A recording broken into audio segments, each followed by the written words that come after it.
This is Jeremy Wentworth-Stanley. I'm the fellow who has a hyphen in my name. The hyphen is silent, but I am anything but that.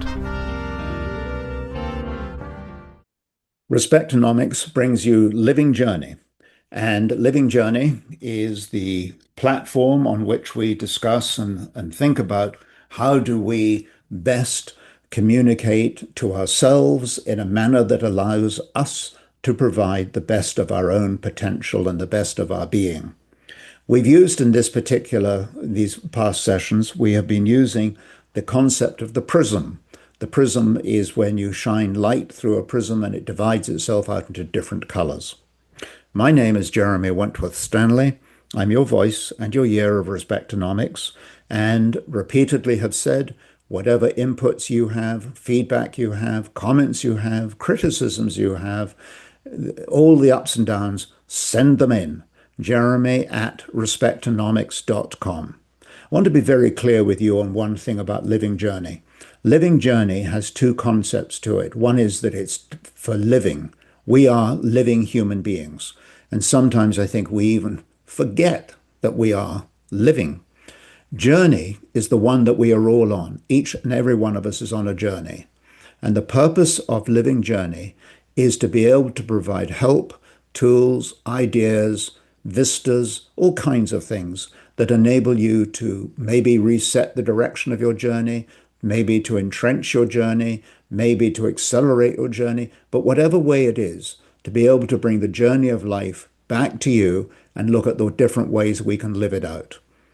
That's why we're actually on the planet, isn't it? To live our journey. We talked about light coming through the prism, and the light that comes through this prism, you are the prism, I am the prism, each one of us is a prism.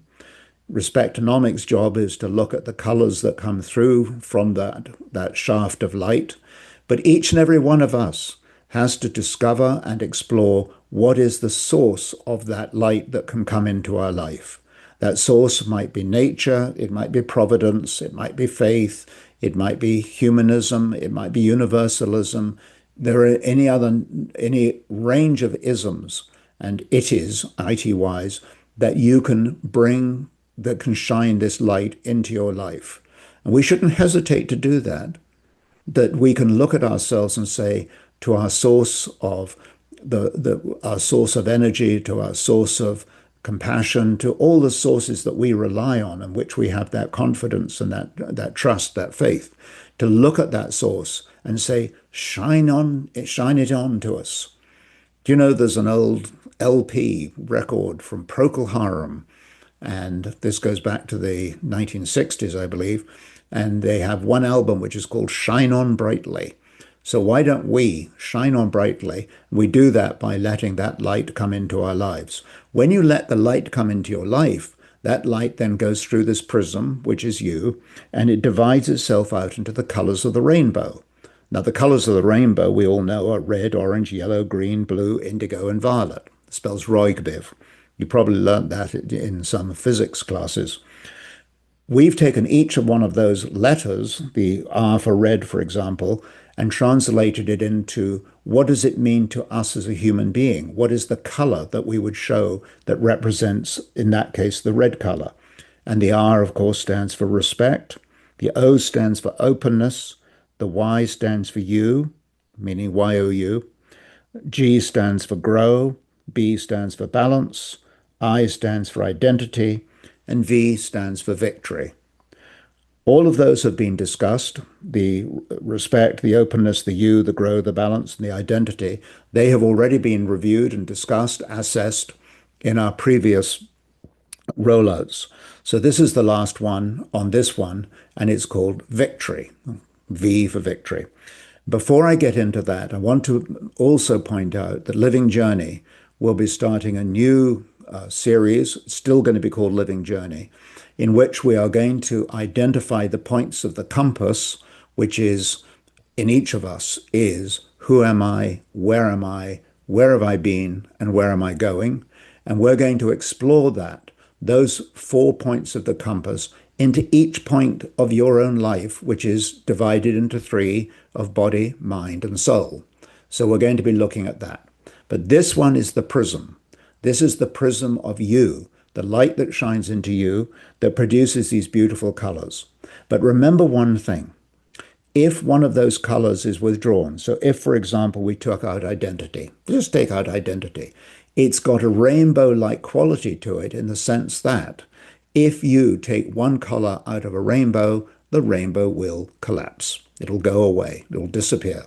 So we want to be absolutely certain that these ingredients, these components, the respect and the openness, the you, the grow, the balance and the identity and the victory are all coming out in full bloom, in their full wavelength for which they were intended and for which you and I are intended. Each one of us is intended to have respect and to be able to respect. Each one of us is designed to be open and to be able to access our lives into the openness of others. The you is you.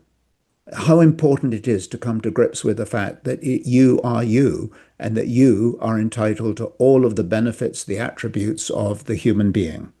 The grow. Which one of us doesn't want to grow? We sometimes will say, well, growth is, maybe we shouldn't have to grow all the time. But the trouble is, if you don't grow, you usually are falling backwards. We talk about balance. We can incorporate tremendous weights and tasks into our lives when they are in balance. When they're out of balance, it's like a flywheel. You take a flywheel that's going at 1,000 RPM. If it gets out of balance, it flies off the spindle and self-destructs. Balance is huge. Identity. Understanding our identity, to be able to come to the full understanding of who you are. This is a little different from the you that we talked about earlier. This is dealing with your identity, that your name, your place is very, very important and needs to be restated and reaffirmed to you as the individual. And then we come to V for victory. This is the last one that we're going to be talking about. And what's fascinating is that this V for victory is the summation of all of those other ones. You take all those other ones and the respect and the balance and the identity, and when you bring them all together, you end up with this incredible victory. Now, victory has certain attributes to it. The one thing I will point out to you is the letter V itself is very reassuring. Because if you look at the letter V, you'll see that its opening chorus is a line that goes downwards. But as it goes down, it's also moving forward. How many times in our lives have we found ourselves going forward, but also declining at the same time? That letter V shows that that's where we have been. But the forward slope on the V of victory, again, moving forward and upwards. So let's agree that our concept of victory is forwards and upwards. Let's also then look at victory. What does it mean? Victory doesn't mean conquest. Conquest is an ugly, suppressive kind of word. It's the one that squashes people, squashes things. And so often, if we're squashing somebody else, we're squashing our own selves anyway. But victory is something that has an elegance to it. You can go to your ancient Greek mythologies and think of victory as something ethereally beautiful. And it is beautiful. It's a victory over the squabbles of life, the errors of life. It's a victory over the antagonisms and the divisions and so on. It's a victory that takes us into that place of peace. It takes us into the place of joy. It takes us into the place where we can have a hope for the future. It's a very powerful word. But, victory also carries with it a responsibility. And that is a very key point. Conquest sounds like, I'm done, I'm finished, and that's the end of that, I'll walk away from it. Victory is implicitly suggesting that yes, we have won the game, but we have a continuing responsibility to it. So when we find ourselves settling it or aspiring to this victorious state, let us also remember that it is a continuing responsibility. And this victory is one that we can express into other people's lives. This is really the cornerstone to victory, that not only do we say in our own lives we have the peace and the hope and the stability, the comfort and so on, but this is something, the true victory is when we extend that into other people's lives. It becomes our new capacity. And it's one of the most beautiful attributes of the human being, that our strengths can mutate and migrate into other people's lives. And it's something that we should always want to do. And once we're into this place of victory, then what is it that we do? Do we go around with a sort of great big helmet on and some sort of weapon in our hand and say, right, I now control the world? On the contrary, one of the greatest expressions of victory is servanthood. This is the one that sets us up to be the perfect servant. This is the one that allows us to go out and help others. This is the one that goes out and allows us to raise other people's expectations and their hopes and their aspirations. We can do that when we understand that victory is preemptively, if you will, the case for being a servant.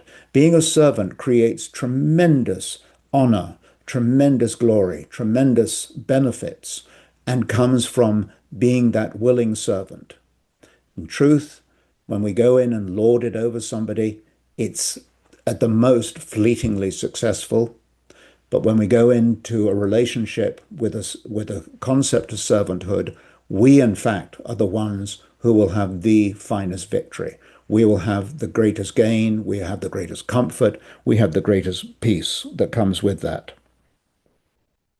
I want to say one more thing about victory, and that is that the victory isn't one that we go and seek in the sense of I'm going to be victorious. It is the one that happens in our lives. It's often a miracle that we have a victory over a disease. We have a victory over a calamity. We have a victory over a lousy relationship. We have a victory in our place of work. And one of the finest things we can do with victory is not look at it necessarily through the eyes of only being a servant, but we can do something else. We can look at victory in the concept and the reality of gratitude. We can say, wow, look at the place I have been brought to, that I have all of this victory in my life, and it is all a miracle. It's all wonderful. And expressing that gratitude does in fact do two things. One is it allows us to look outside of ourselves at the source of victory so that we don't become egocentric. So that's useful, to look outside of ourselves. But secondly, there's another benefit, and that is physiological. And that is that when we express gratitude and appreciation, when we do the simple exercise, I shouldn't call it simple, when we do the exercise of thanking somebody, we metaphysically go through changes in our very own being, neural channels and all that stuff, and we feel better. How incredible to think that victory makes us feel better. I become a servant. I express value into other people's lives. I say thank you, and I feel even better again. What a victory we can claim for ourselves when we do that. So there it is. We're into the game of victory. We're going to show you in the future gatherings and listenings and so on, we're going to talk about how we interpolate the points of the compass, the who am I, the where am I, and where am I going, putting these all together so that we do one thing. When we talk about victory, we're talking about something that brings us out of where we are to a higher place. Human beings listening to this call, this message, will agree that we are, by definition, living. We are living beings. As a matter of fact, the word human being says it very well. Human being, we are. So we know that. But one of the great things that we can aspire to in the cause of victory, in the cause of the compass, in the cause of the real triad, the triunal components of the human being, the body and the mind and the soul, when we bring all of those together, we can aspire to something beyond living. We can aspire to thriving. And which one of us wouldn't want to leave a legacy of saying, he thrived, she thrived, I thrived? It's a lovely, lovely concept to say, yes, we are thriving. And we can thrive when we have victory. So let's go for the victory. Let's go for the respect and the openness, the you, the growing, the balance, the identity, and the victory. Bring them all together. Let that light shine through your prism and my prism, and let my light be one that shines into your life and vice versa. We can do this collaboratively. We can do it as a community. Because when you do it as a community, as we've said before, community is designed for people to come together. And it sounds like unity. That's actually missing the point. The real issue behind community is it strengthens one another. We are there to fortify one another. Munio from Latin, meaning to fortify. So we're in the game of fortifying one another. We've talked about victory. We've talked about the compass. This one is summing up the prism of life, which is you. And we'll be moving now to in our next sessions to the issue of the compass and looking to see where we are, where we have been and where we're going, and where we are even at this very point. I'd like to take this opportunity to thank you for listening. I pray that you will give back to me with your thoughts and your insights and your adjustments and criticisms and all of the other isms you can think of, but bring them back to us, because this is a message that is designed for the betterment of all of us. There's no pride of authorship. It is entirely to do with being able to bring forward some ideas in a world that's full of chaos and pain and anger to say there is a bright light. In fact, we can shine on brightly. Thank you, Procol Harum.